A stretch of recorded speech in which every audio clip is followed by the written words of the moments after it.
So, welcome all of you who all have joined so far. It's a busy day for all of you, we know, and thank you so much for joining Burlington English webinar. So, here with us we have Mr. Vikrant Bahari. Welcome, Mr. Vikrant. Uh, just to give a very short introduction, Mr. Vikrant Bahari is a seasoned HR leader with over 30 years of experience in people development, organizational transformations, and leadership coaching. As Senior Vice President of HR Burlington English, he specializes in aligning business goals with people practices driving organizational success. With expertise in leadership development, employee engagement, and change management, Vikrant has impacted over 30,000 professionals globally across diverse sectors, including education, automotive, IT, and financial services. His approach combines practical and result driven, fostering a culture of growth, collaboration, and continuous improvement. With a strong belief in the potential of people, Vikrant is dedicated to helping organizations achieve sustainable growth and success through innovative people practices. Welcome, Mr. Vikrant. All yours. Thank you so much. Thank you so much, Rakesh, and thank you everyone for joining in. Am I audible? Yes, you are. Excellent. So a little bit that Rakesh missed about my introduction, I'll just share with you because what we are going to share here is a unique perspective. It is a philosophy that we're going to talk about here today. So before I start that, I must say a lot of people have played a very important role in my life, and this philosophy has always been the bedrock for me. So to begin with, I live in Gurgaon. I'm an engineer by education, and then I've gone ahead and done my MBA in human resources and do nothing related with engineering. Uh, Having said that, I've got roughly 30 years of experience. I'm married. I have only one wife, and I've got 7 dogs. My wife has got 8. I have 2 children, both settled, and uh, working well settled, and that's about me. Having said that, this philosophy of appreciative inquiry is a strength-based philosophy. And what I'm going to share here with you is based on my personal experience and based on what I've seen happening around me over the decades. So with this, allow me to, are you all ready? Are you ready to participate in this session? And you could put it across in your chat box if you want to. Thank you, Vandana. Thank you, Kiran. Thanks, Vati. Well, good. So I'll just start with sharing. So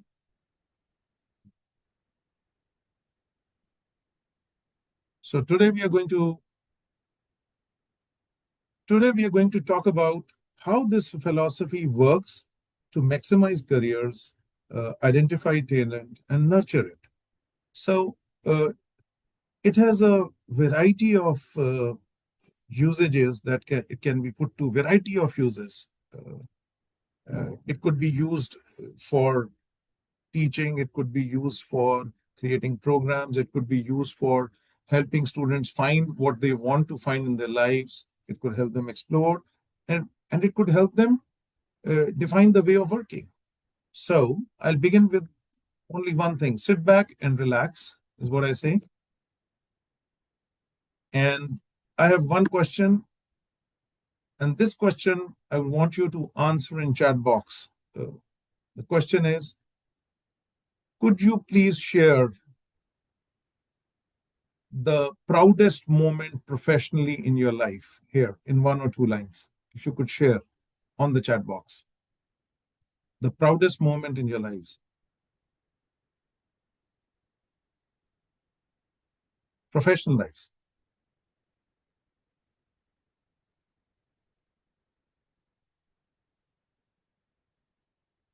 Anyone can share, please.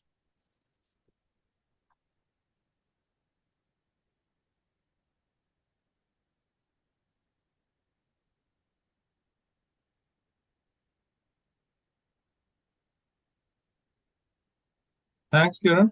That's a good one. Thank you, Dr. Mercy.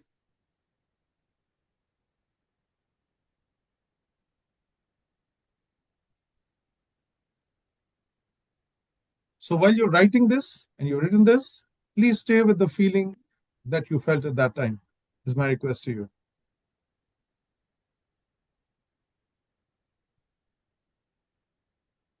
Oh. Samaba Chakrabarti, getting the job that I'm doing right now, and I suddenly got a mail of the selection. I was overjoyed and proud of myself. From myself. Excellent. Excellent.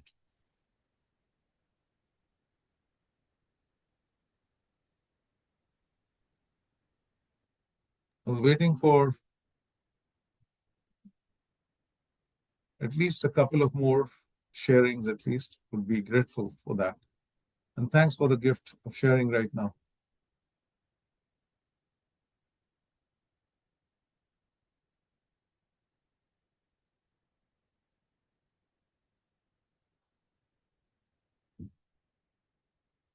You could share anything, it could be anything.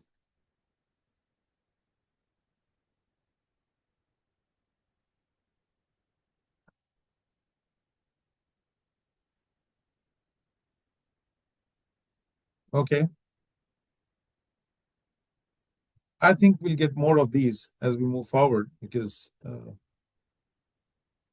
So I'll ask another question. And this time, this question is very simple. What has been your happiest moment personally?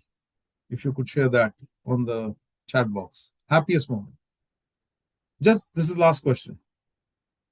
And I'll be grateful if you can share.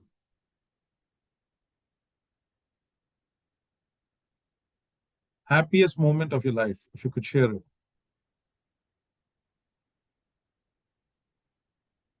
Be in the presence Very of God. nice. Thank you, Dr. Mercy. Absolutely. Swati, thanks a lot. When travel to the first country in my wish list. Great.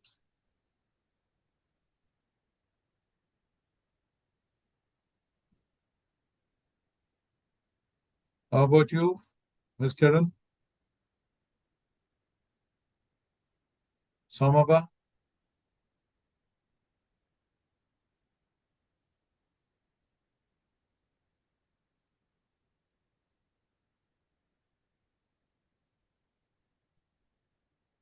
Oh, got the visa of USA and visited the same country 2 times last year. Fantastic. A lot of waiting required there to get the visa, I'm sure. That's patience too.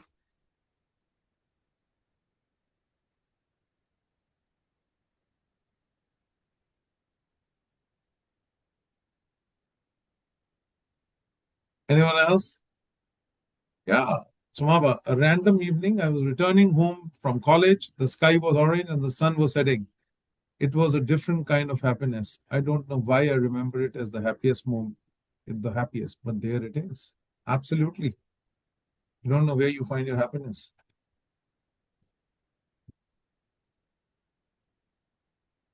I'm just waiting for 30 more seconds. If someone has to share, then I'll move to the next one.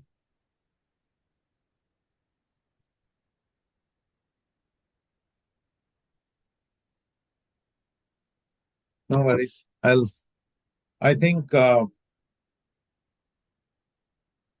open up by and by. And as sharing happens, Rakesh, you can always share that back with me and can share. So Sure, sure. after thinking about these feelings, after thinking about this feeling of, you know, uh, the proudest moment and happiest moment, how are you feeling? How are you feeling? What is the kind of energy you carry in yourself?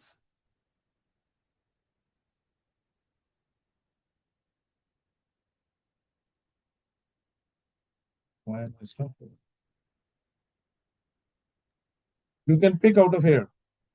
You can pick out of here. What is it?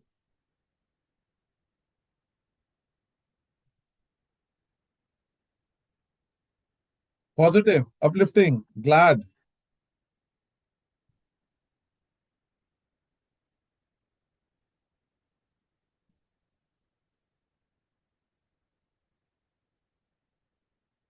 Anyone else?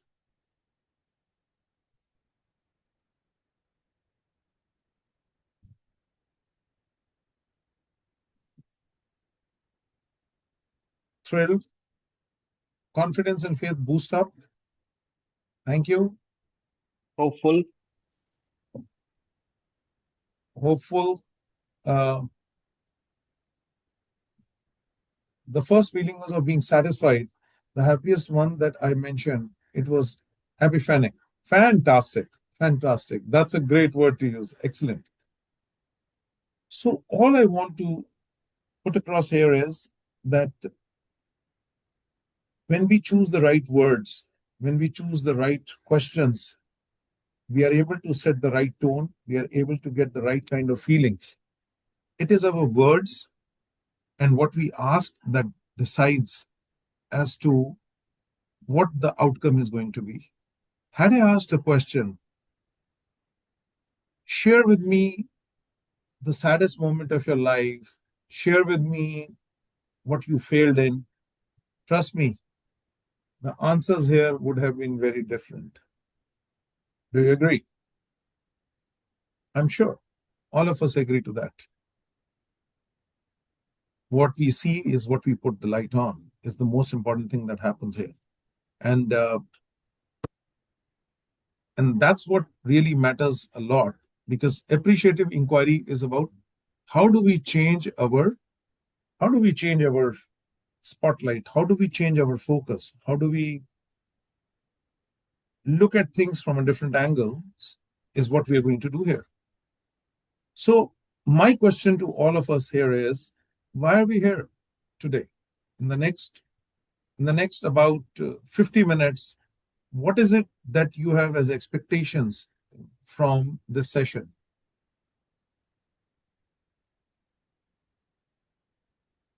Learn something new. Okay, thanks.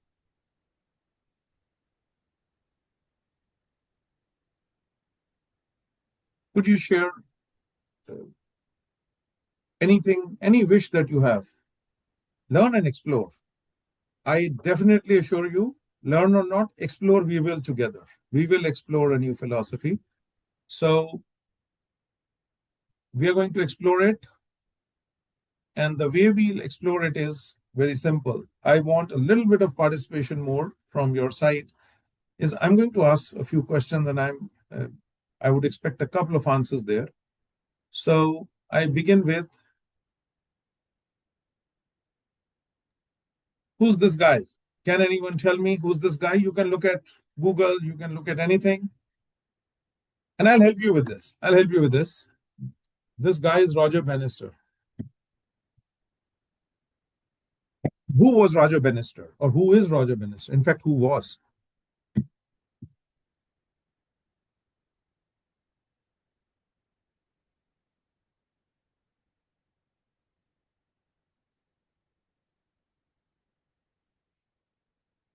Anyone? Who was Roger Bannister? You can Google it.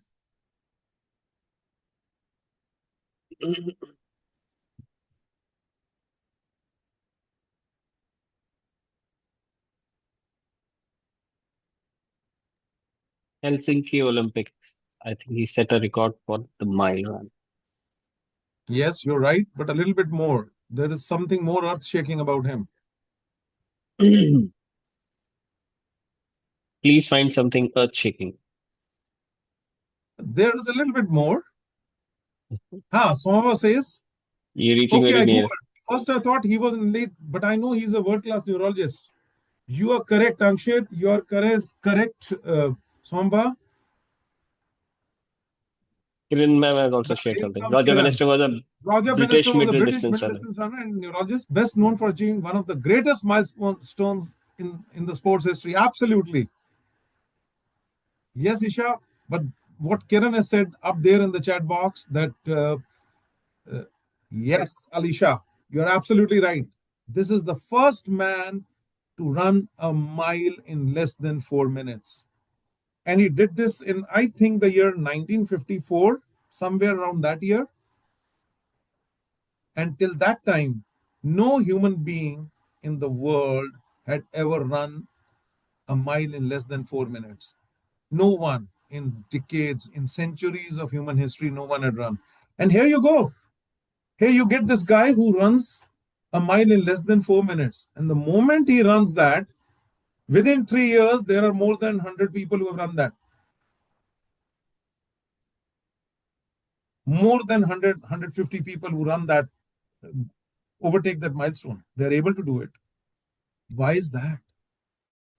Why does that happen? What is it that made those hundreds of people do it immediately after Roger Bannister did it, not before that? Here, I think I have an answer. I think I have an answer here. Yes, Yes, Vishal all sir, they needed. right, Yes. was the impetus from the first person to break the record to make it seem possible. Absolutely. It is all in the mind. It is all in the mind, is what we do. Most of the times, it is all in the mind. If we decide something is possible, then slowly we start going in that direction. But it's very important to understand what our mind says, what our mind is good at. And this is what we are going to explore today.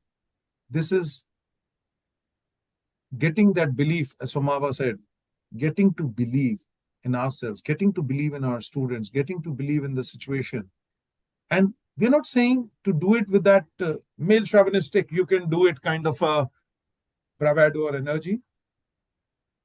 How to do it by changing the internal philosophy or perspective or just adding something more to it is what we're going to explore.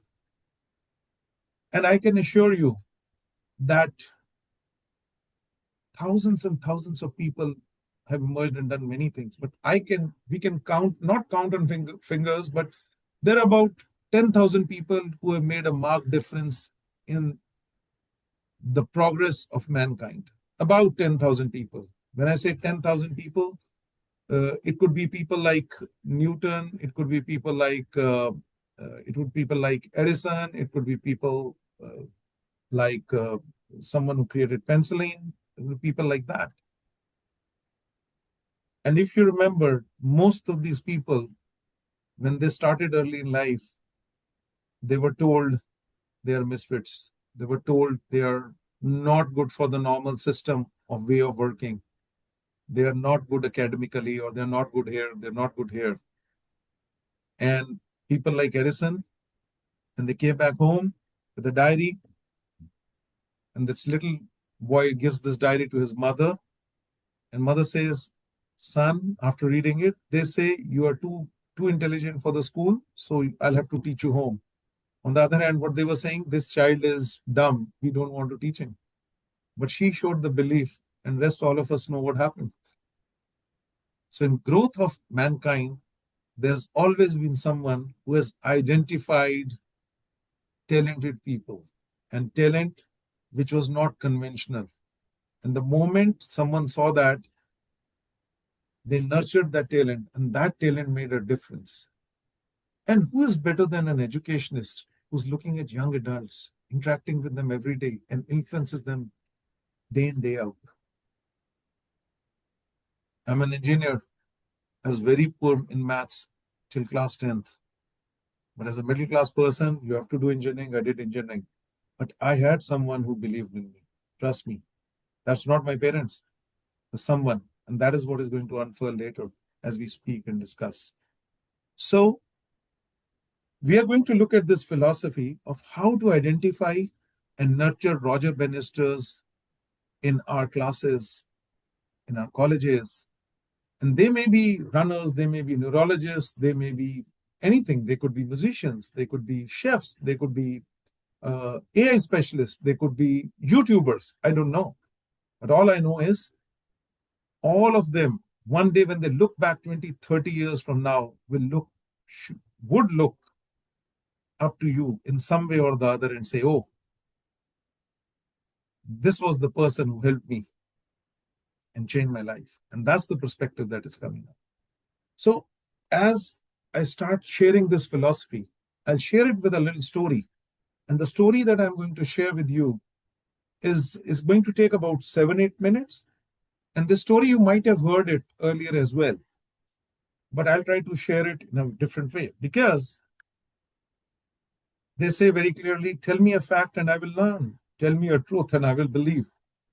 but tell me a story and it will live in me, and you propagate it. It lives forever. That's what happens with it. So I'm beginning the story. And as I begin the story, let me tell you, this story is about a school teacher.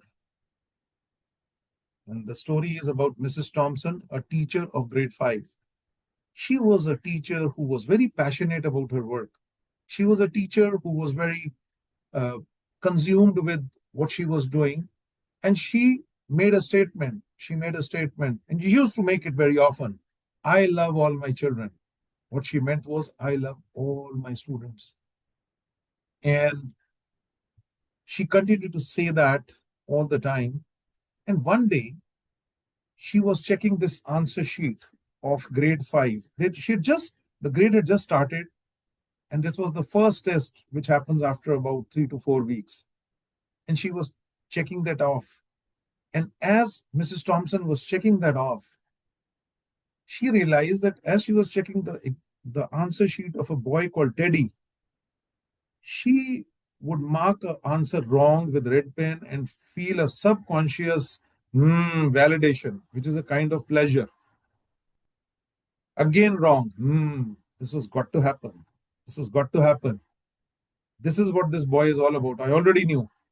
Then she stopped and said, hey, I thought I loved my children, and here I am, in a way, feeling quite smug about one of my children failing. I should be sad about it.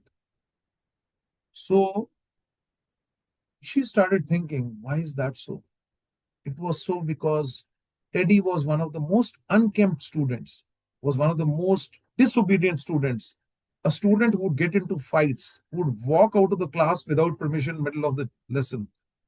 He was someone who would who who could be seen doing everything and anything wrong and not submit any homework at all.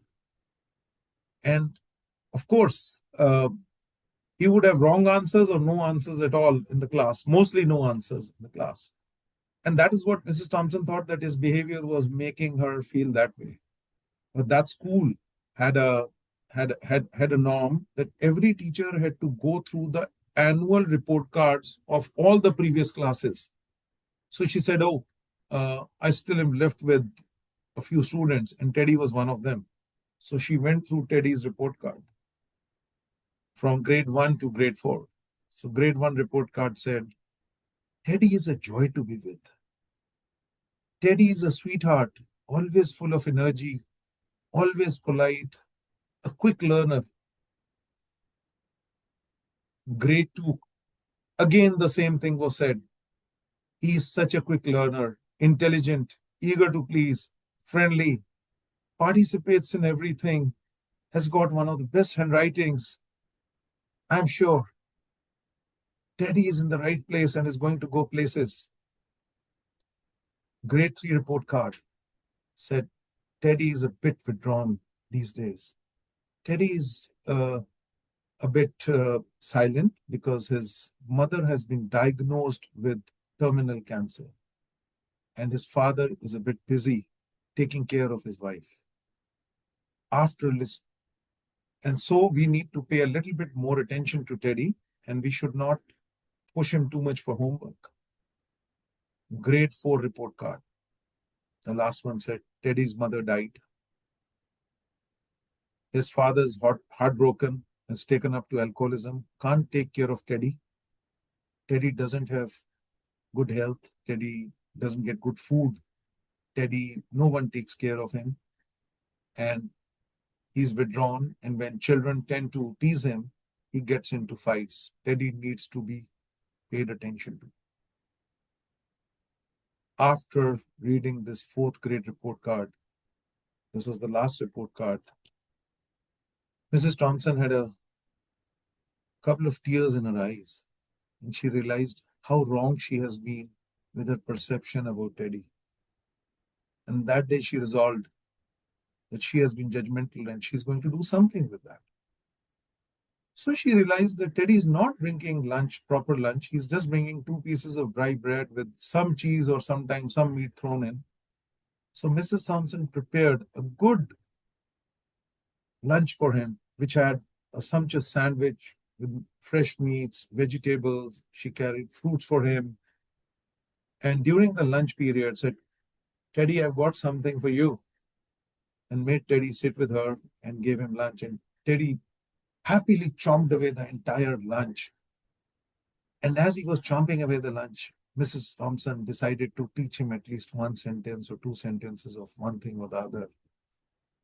And she made it a habit that every lunch break, every day, she would bring a very good, well made lunch for him along with her, and she would have lunch with Teddy. And as she started progressing and teaching Teddy and working with him on various things as homework, she would not push him for homework. She would help him do the homework, understand the concepts a little by little, whatever she could do in the little time. And Teddy started responding. One day, Mrs. Thompson noticed and told Teddy, Teddy, you are very good at remembering things. You're very good at it. And if you read something twice or thrice, you tend to remember it forever. And Teddy felt so joyful. Teddy started learning and remembering things more and more and more and more. As this was happening, and Teddy was gaining energy, here came a festival, and the and and it's a Western country. So what happened there was that students would bring well packed, beautifully packed small gifts for their teacher. So each student would walk up to, in presence of the whole class, each student would walk up to the teacher and present the gift. And the custom was the teacher would open up the gift and appreciate it. And that is the way it was going. So after a few students had given out their gifts, here comes Teddy with his gift.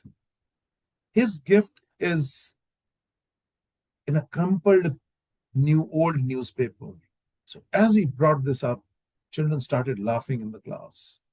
And as he opened up the newspaper on the table, Mrs. Thompson's table, what came out was a bracelet, a stone bracelet with two stones missing, and a half filled bottle of used perfume.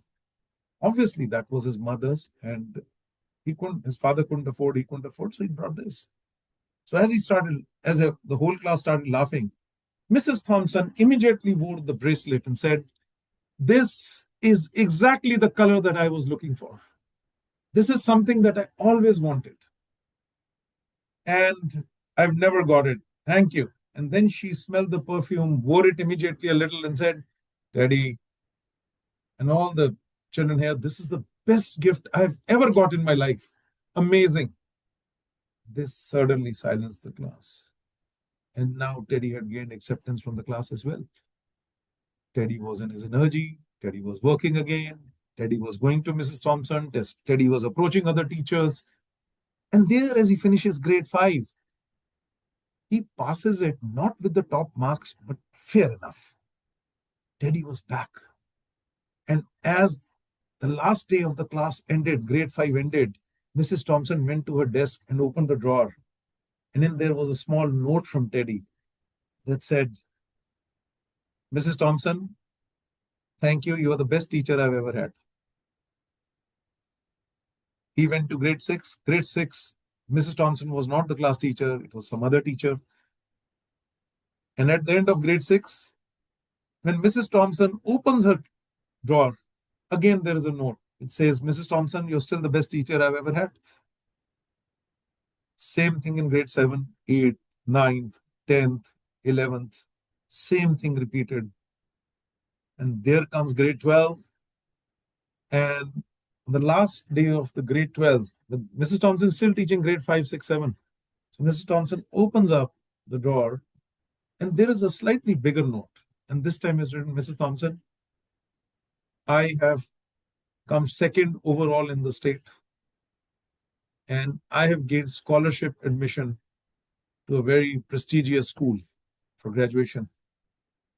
And you're still the best teacher I've ever had. As Mrs. Thompson, years passed by, about 5.5 years, 6 years later, Mrs. Thompson receives a letter. This letter says, Mrs. Thompson, I have become a doctor now, and I have passed with gold medal in the university, and you're still the best teacher I've ever had. And below it was written, Dr. Theodore Willis.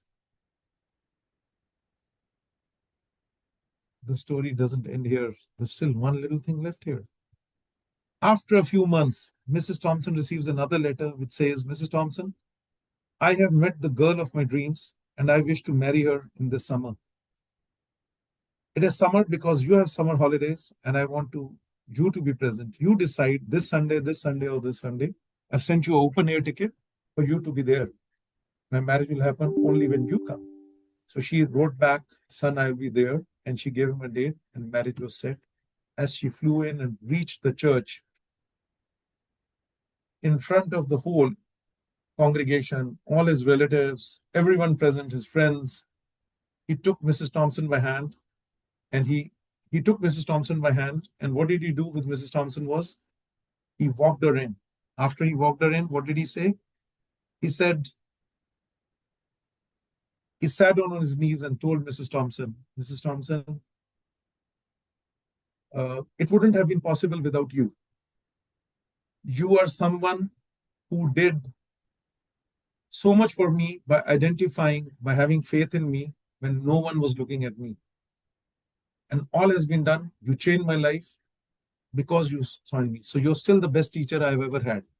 And Mrs. Thompson replies back, you got it all wrong, Teddy. In fact, I became the teacher that I am because of you. That's the story. How are you feeling, guys? How are you feeling? A quick check-in.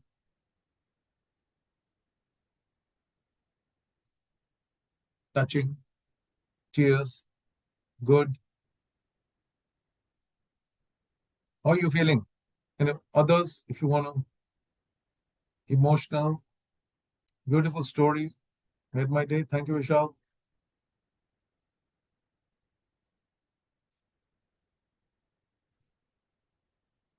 So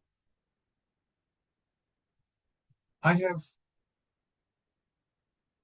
so all I'm trying to say here is all of us have a Mrs. Thompson in our lives. All of us, don't we? Don't we have a Mrs. Thompson in our lives? Please remember that Mrs. Thompson in your life. It could be a teacher, it could be a parent, it could be a friend, it could be a relative. Can you share a Mrs. Thompson in your life? Don't share here. You can write down, either you share it on the chat box or you write it down and just feel what did they do for you. Just take a minute, just 60 seconds and share.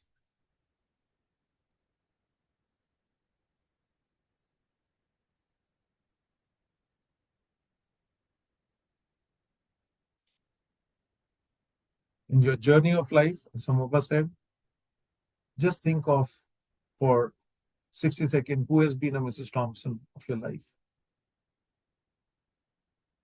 My Mrs. Thompson has been Professor Y.P. Gupta, who taught me in DAV College, Chandigarh. From 58 out of 100 in maths, with no confidence in maths, I became an engineer. I got an admission in engineering college. And 100 out of 100, because he said, I said, I'm poor in concepts. He came back and said, you're good at hard work. Solve all questions 3 times. And as I started doing it, I realized somehow as you write, you tend to start grasping it. And today I'm unafraid. Have you identified a Mrs. Thompson in your life? Have you identified? I just want a yes or no, and you thought about it.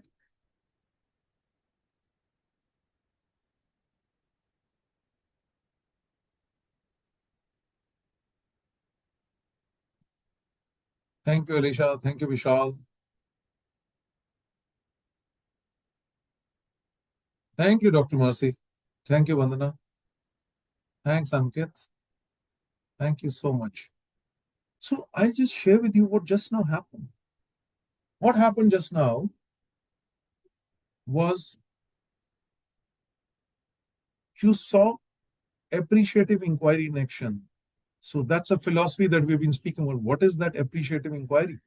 It is made up of two words. It's made up of two words. The first word is appreciate, and the second word is inquiry. By appreciate, what do we mean? Very simple.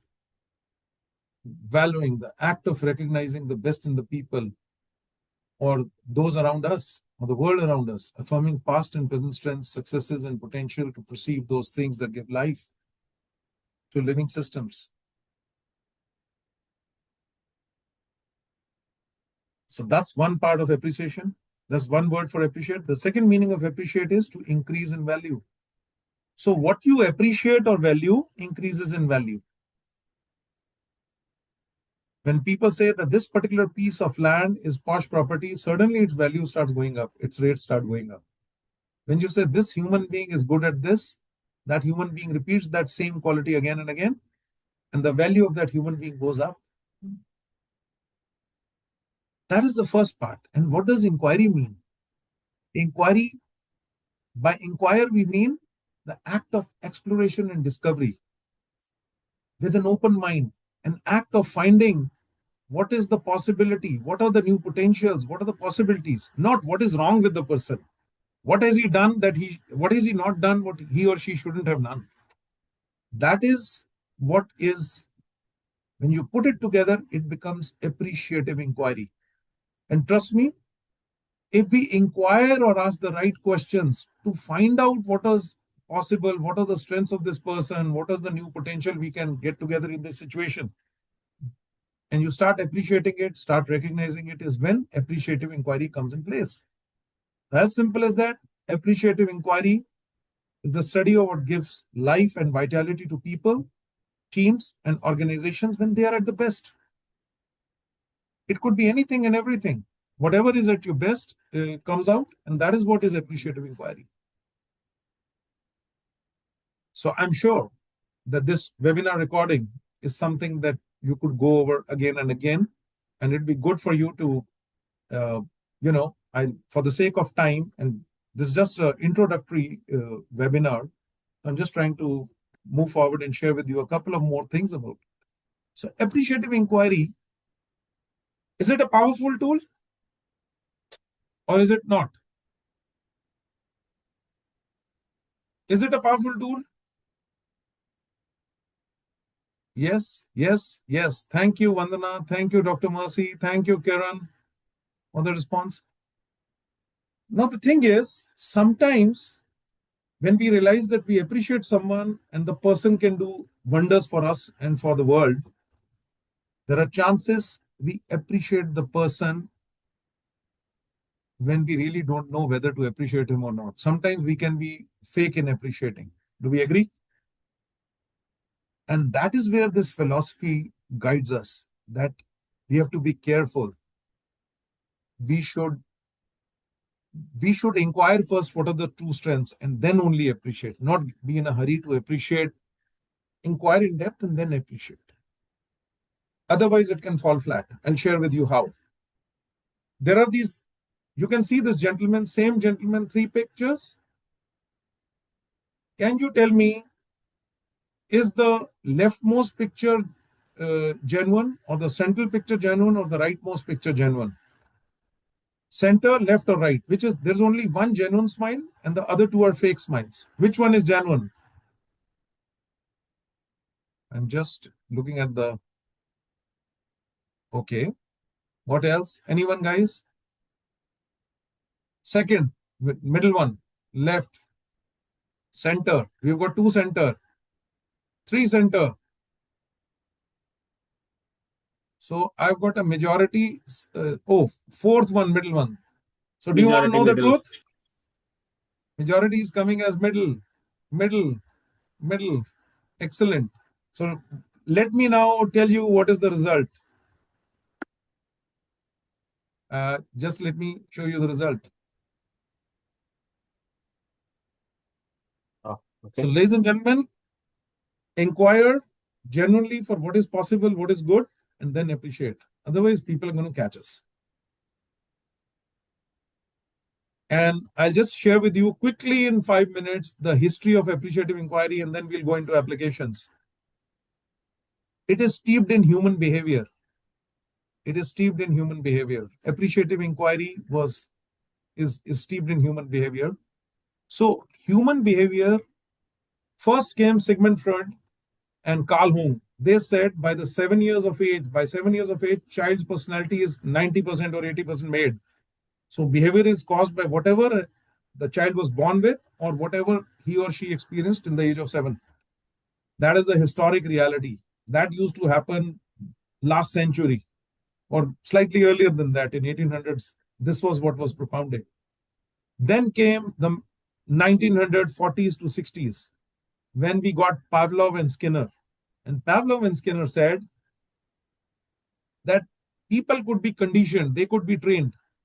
You could ring a bell, give a dog some meat, so the dog starts salivating, and then ring a bell, don't give meat, dog will still salivate.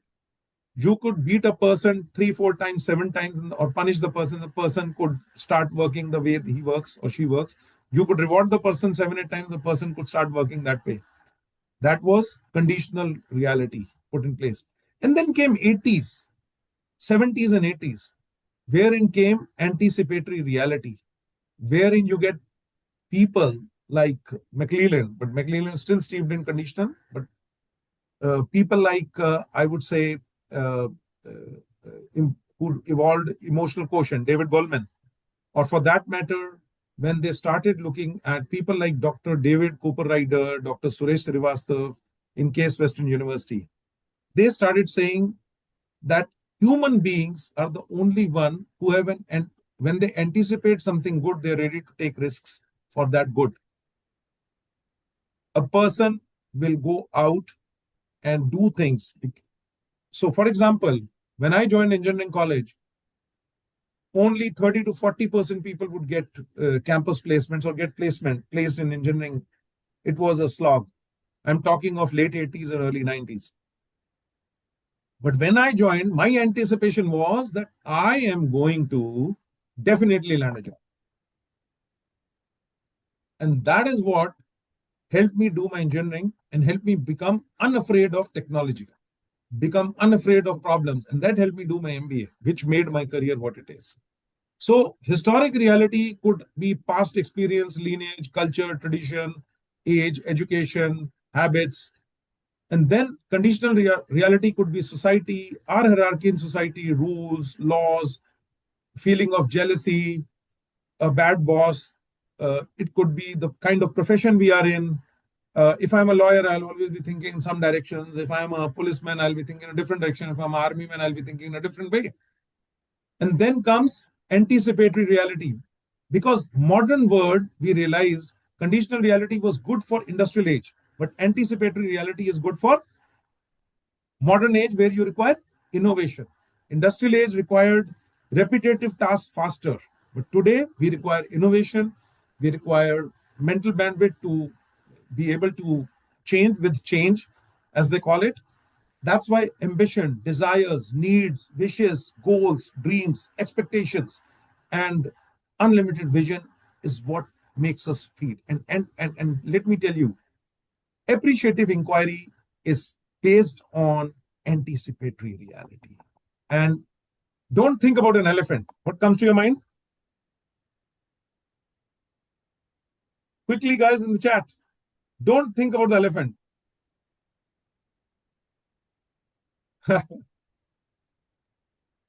Alisa, you are funny. Don't tell me you didn't think of an elephant, right? Absolutely. So when no not messages don't register, what registers is human mind is a pictorial mind. So very clearly, appreciative inquiry is based on three things: Pygmalion notion, no not messages, and anticipatory reality. Which means if students, two groups of students, bright students are put in a class and told it's okay, it's a normal class, and not so bright students are put in a class and said you are the brightest. End of the year, the results of the class which was told you are the brightest tends to improve more than the brightest students.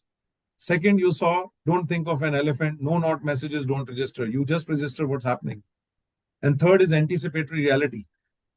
I'm married for 32 years. I've seen when I was young, my grandparents fighting with each other. And I said, oh, but when I saw my wife, I said, oh, this is not going to happen with me. Me and my wife are going to have a different thing. 32 is on the same thing, but we're very happy.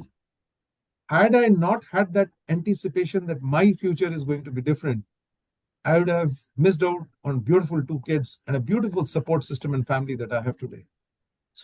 So these three things put together are called the power of positive images. And this is what is key principle one. There are only two principles in this. The second principle is, I'll tell you the real-time research on this, is that Pygmalion effect is based on real-time research on classrooms. Uh, Sports has also taught us that the teams who go for winning tend to win, but teams who go for avoiding a loss tend to lose or draw the game more. We have very clearly seen a placebo effect. You're all from the higher education fraternity. I don't have to say much, but sometimes placebo effect is real. Many times it's real. So people tend to believe that this medicine is going to treat me, it treats them. And last but not the least, if a patient thinks I'm going to die, they recover slower. But patients who think I'm going to come back normally recover faster, is what happens, has been seen. And I'm just quickly taking you that this is the research which based all things on, as far as the key principle one is concerned. These are steeped in human psychology. But now comes the actionable part, key principle two of appreciative inquiry, which evolved the whole actionable. That is social constructionism. We tell ourselves stories. We tell ourselves stories. And when we tell ourselves stories, they become our reality. And that is what causes various things to happen with us. So I'll tell you a simple thing. A very, very unkempt man looking like a beggar approaches me on a traffic signal, approaches you on a traffic signal. What do you think? What do you think? What do you think the guy's comfort? He's knocking on your window. What do you think he wants? Yes. No, you're right. We think he's asking for something. But here this guy says, sir, your back door is open.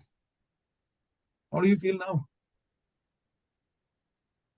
It is based on the stories we tell ourselves that things happen. I have seen things happen where the internal conversations we have cause images, and images cause actions, and actions cause realities that happen. I have someone whose car is broken down in front of me. If I go out and say, hell with you, you don't know what is there, means his car is standing, it's just stationary. And I would say, Pagal hai kya? That's what we normally say. But then you would, are you mad? But then we realize the other conversation we can have, and we could end up with a fight. But the other conversation we could have in our head is simple. Can I help you? Sir, I'm stuck. Oh, I'll help you push the car aside. The results are very different. Results are very different. So all it says is, appreciative inquiry says, first figure out what it is and tell your brain the positive story out of the two. You can focus on brokenness or what is missing, what isn't right, or you can focus on what is valuable, what is working, and what is life-giving. And that is when you will get to know what is happening to you.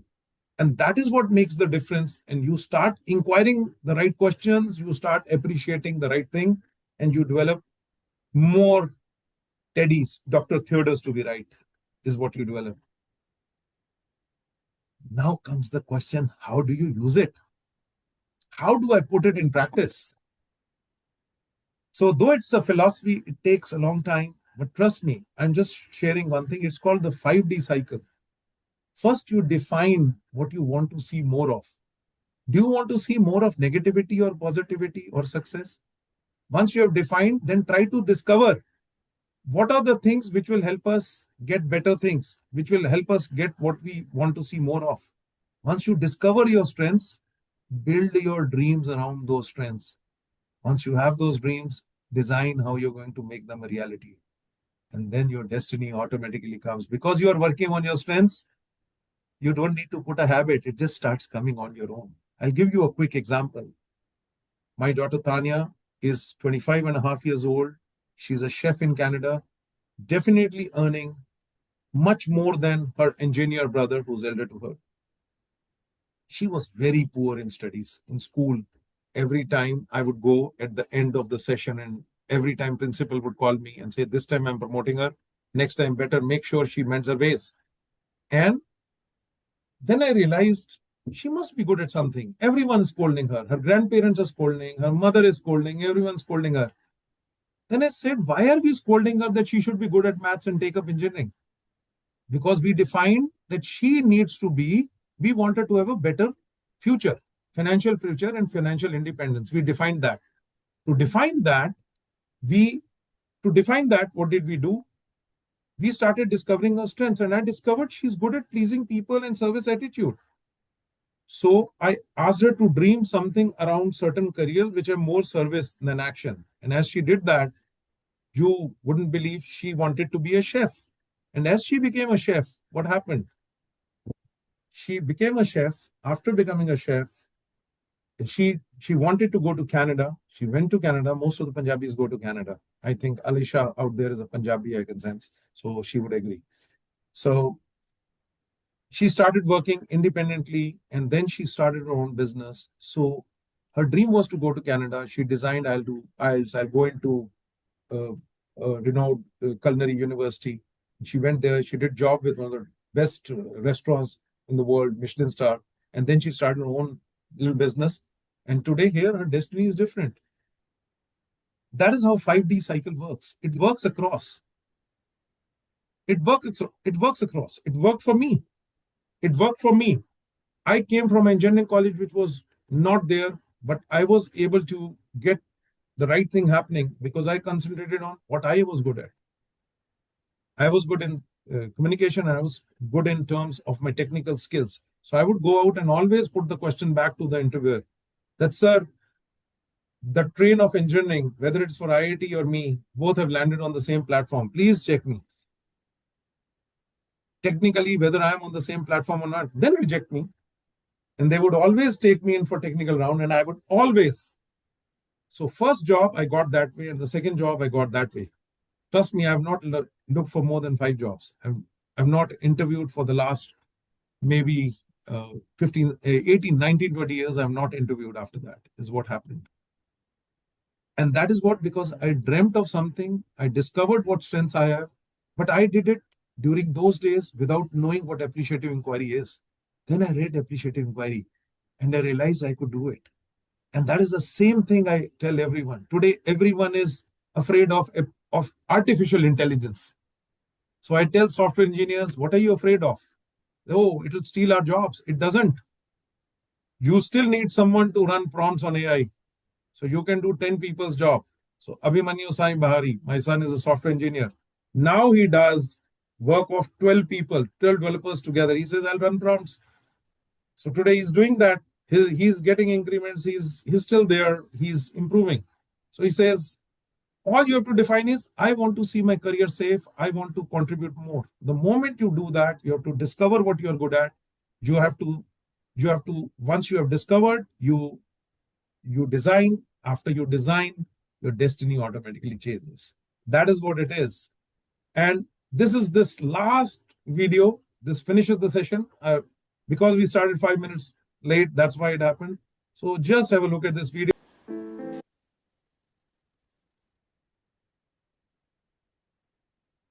What are you going to do differently? Or this is a brief introduction, but what are you going to do differently, or what do you want to do more?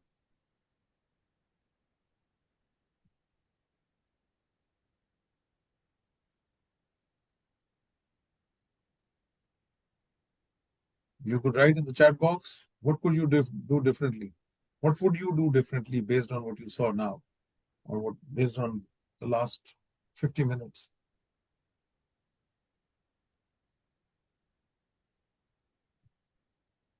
That's the question that you have to ask yourself. That's a question, because a subtle little change, practice works very well, is what happens most of the time. And there lies, the secret lies in practicing for 2 minutes a day. All I'm recommending is set up alarm for 2 times a day. Once when you are at work, about 11:30, 12, or whenever you get time around lunchtime, and one at night just before you sleep. And you have to think, what brought smile to your face today? One question. And second, what is that one person you found some strength in or something good about one person? It could be the milkman, it could be the newspaper guy, it could be the auto guy you met, it could be the guard on your uh, gate, it could be anyone, it could be your wife, it could be your husband, it could be your student, the way they keep the book, the way they keep the pen, the way they answer, it could be anything. And try and find it out in people you think you don't notice easily. If you do this, trust me, appreciative inquiry becomes so easy. There's a lot of material available on net. The idea is, if you practice this for about 1 minute in the morning and 1 minute in the evening, ask yourself a question. For a couple of days, you may not have answers here and there, but slowly you will start noticing everything. That's what I want to share with you here. And any questions that you have, uh, Rakesh will and I are ready to answer those. So all yours. It's open, Rakesh.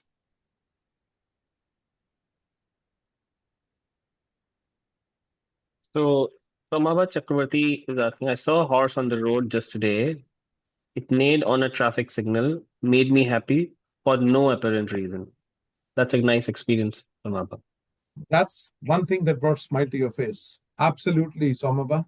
And good for sharing, because the more you share, the more it spreads. And that's what happens. So one thing that brought smile to your face. And the second thing the night ask is, one person you really appreciated or you saw was some good at something that you really liked. If you have questions, I'm more than happy to answer them right now. Kiran,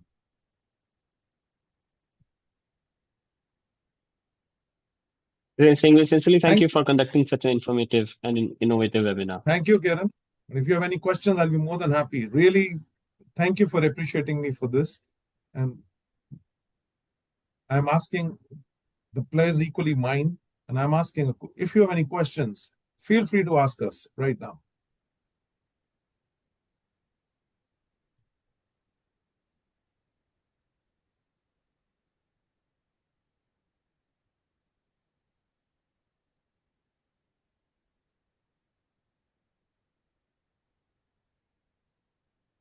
Lovely, Vandana. Excellent. Yes, please ask Kiran. More than happy to answer. Yes, Kiran, you want to ask something? Please write it down.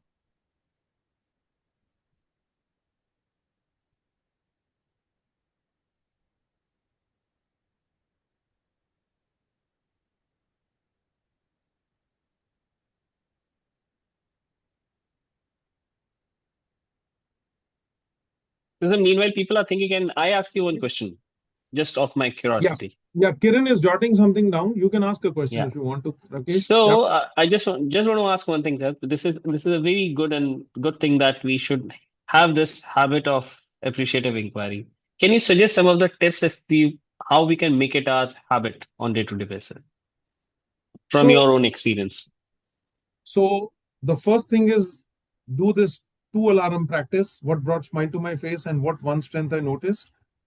The second thing is, possibly, there are a lot of videos around this, like David D. Jones, Celebrate What's Right with the Word. It is about experiments with water, which shows how when you speak to water, which is stored in good tones, gets, it doesn't rot, but the other water rots. There are so many things. Once you start Ah, looking at it, you'll realize the more you see, the more it comes in. And last but not the least is, there are certain things on inquiry, how to ask positive questions. And when we read a story, when we are reading a story, after we have gone through a story with the students or with anyone, the question to ask is, what are the strengths of these characters? Even the villain, ask what are the good parts of this villain? Everyone, the protagonist, the antagonist, both. And once you have asked those questions, you will realize the answers start coming in. Then ask students or yourself, whom can you relate these positive traits with in real life? And this cycle then never stops, because that helps you internalize. You start looking at your strengths, and you can make the, what you realize is, even the problems when they come in. So like a problem comes in, my child doesn't study, is not obedient, what to do? So if I write the question in the appreciative inquiry way, the way I will write is, what can I do to make sure that my child studies and has a bright future or a bright career and does not have any bad habits? Why do we want obedience? Why do we want the child to study? So if you define the question right, what can I do? It brings the focus into you, and the questions have to be asked are positive in terms of what do you define. Go down to the basic definition. Start looking at problems from that level. What do you want to see more of? Most of the times we say we want to see less of this problem. It is what do we want to see more of, is what will get us there. Now, does that answer your question to some extent, Rakesh? Yeah. Now I will Yes, try yes, to yes, yes, answer. yes, yes, yes. I will try to answer Kiran ma'am's question. Uh, Kiran ma'am's questions are we. Oh, Can I read it for you? yes, sir. Because it'll be great. So, I'll be grateful. Kiran is asking, teacher plays a vital role in shaping the future and are often called the builders of the nation. However, sometimes it is observed that some teachers may not take their profession as seriously as it deserves. In such situations, what step can be taken to motivate and inspire teachers to recognize the importance of their role and perform their responsibilities with greater dedication and commitment? Excellent. So, what really happens here is, uh, this happened in inner city primary schools in England, in schools, but in colleges also. Uh, if you were to ask teachers and sit with those teachers, and not just all teachers, but take one teacher at a time and sit with them and their students and ask the students as to what are the strong points of that teacher, so that they can appreciate the teacher, and leave it there. Trust me, the teacher is going to expand on that. Trust me, the teacher is going to expand on that. Because uh, one of the key workshops that happens in colleges is that uh, there are certain workshops done with students where students come out and talk about the strengths of each teacher. Because it's very easy to point out the finger on a teacher. Now, what happens? The moment I'm told that these four students think good about me, I have to live up to their expectations. And then what kicks in is, what is working, people start working more on it and they start expanding their area of action, is what happens. This is just one of the things, but as you practice, you may find other things coming out, Kiran ma'am, also. That's quite possible. But one teacher at a time, try to do it with one or two teachers, experiment, it's going to go forth. And in case you still need any support, give it a shout to me or Rakesh, and I'll definitely be more than happy to support you with this. Because for me, this is not a profession, this is a passion. Right, sir. Any other questions?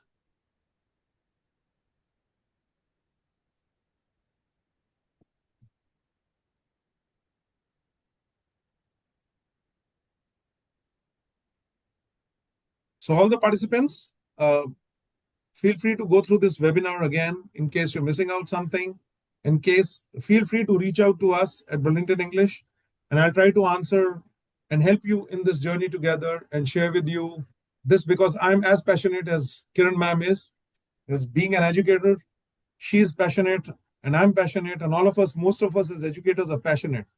So that is a lovely feeling to have. And that's the way to go. Thank you, ma'am. Thank you for the appreciation and the participation. Thank you so much for taking your time. and attending this webinar. Thank you so much.